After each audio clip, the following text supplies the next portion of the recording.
je ne veux plus entendre parler de lui. Ciné-Parler, sur Cinéma Radio. C'est un passeport pour un autre monde.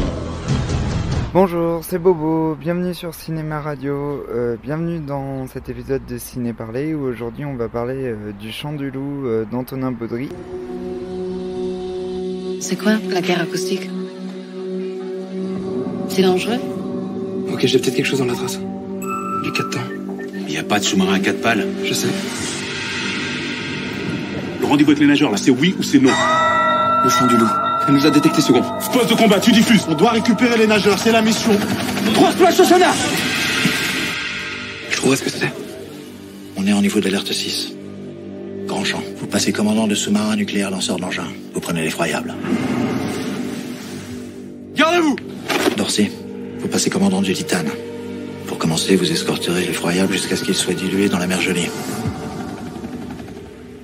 Une attaque majeure est en cours sur le sol français. Le président de la République me commande d'effectuer une frappe en riposte. Donc vous en avez obligatoirement entendu parler parce que toute la presse a parlé du Chant du Loup. C'est un film français qui a coûté très cher. C'est le premier film du réalisateur, mais le réalisateur s'est fait une très bonne réputation dans le milieu des relations internationales, de la bande dessinée et du cinéma, vu que c'était le scénariste de la BD Quai d'Orsay de Christophe Blain, qui a été adapté au cinéma par Tavernier, je crois.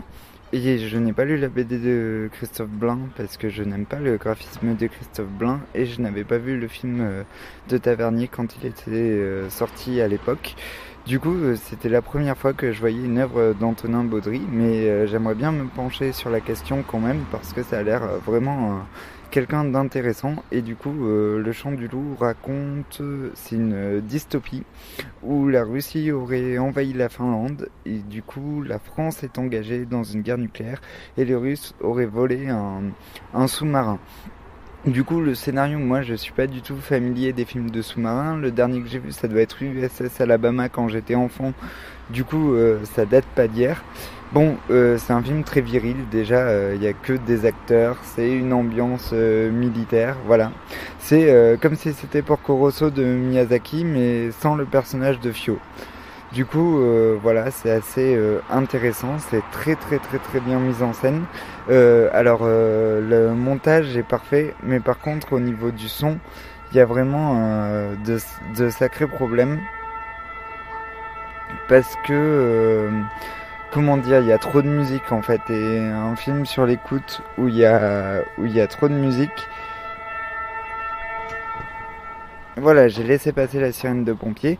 Ce que je vous disais, c'est un film sur l'écoute où il y a trop de musique, c'est un peu bizarre quand même, parce qu'on dirait qu'il a eu peur de ne pas faire confiance à ses acteurs. Pourtant, il a les meilleurs acteurs français, Omar Sy et Reda Kateb et Mathieu Kassovitz. Du coup, les trois dans un même film, mais rien que pour ça, il faut y aller le voir, parce que c'est vraiment un plaisir de les voir jouer, quoi. Omar Sy dans un rôle sérieux, on y croit dur comme fer.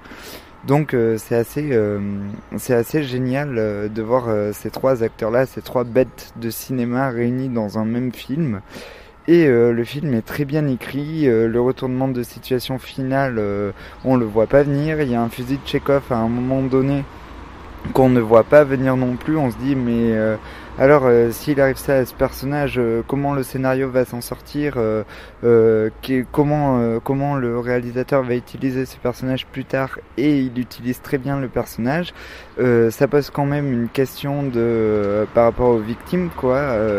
Bon, alors c'est pas zéro Dark 30 hein, au niveau de la morale de la guerre, ça vous retournera pas le cerveau, mais quand même il y a une question de combien de morts peut-on faire de notre côté pour protéger des civils. Et je sais que c'est une question qui se pose assez souvent dans les films de guerre, quoi. Si je sacrifie 3 personnes de mes troupes, combien je vais sauver de civils, et est-ce que ça en vaut la peine? Et cette question est vraiment très bien posée dans le film.